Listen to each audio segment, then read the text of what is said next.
Can we feed the world by 2050? Well, climate change, biofuels and a growing population are making the task of fighting hunger ever more challenging.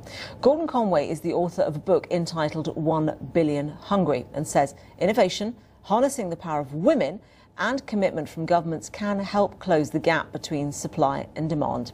I took him to a supermarket to talk me through some of the problems linked to some staple foods, and I began at the vegetable counter. Let's start with a food which is really part of a daily diet, not in the West but in other parts of the world. Maize or corn, of course, this is its more processed form. As I say, we don't eat it that much in the West really, but places like Mexico, it's essential. Yeah, it's essential in Mexico, but even more so in Africa, because throughout southern Africa and eastern Africa, it's the basic staple. And the issue about corn is that it's not just a question of increasing the yield. We've got to increase the yield in a way that's resilient to climate change. Because we know that for every day above 30 degrees centigrade, the yield of corn goes down by 1%. That's a huge change, a huge loss. And if we don't get that straight, we're just not going to feed the world by 2050. Plantain, another staple food, very, very widely eaten, but again, it's got problems. Yes.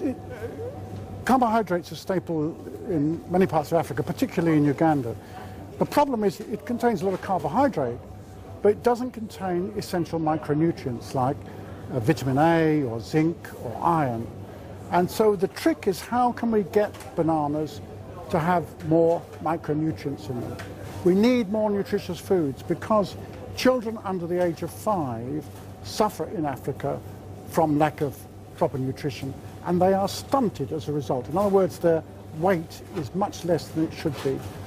For the world as a whole, there's nearly 200 million children who are stunted.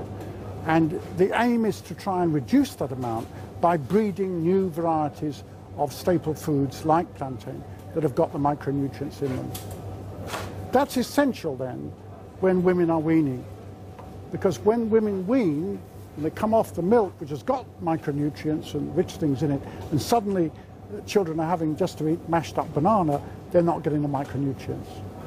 Now here's the bread counter, and of course bread is something that people in the West consume virtually every day. That's true, and of course the price of bread is going up because the price of wheat in Britain has gone up by 1/3 this year alone, and so all over the world the price of bread is going up. And that affects developing countries because increasingly, as incomes go up, particularly in countries like China and India, Brazil, they start to switch to a more Western-style diet. So they eat more bread. They also, of course, eat more livestock products. They eat more meat, they consume more milk, they eat more eggs.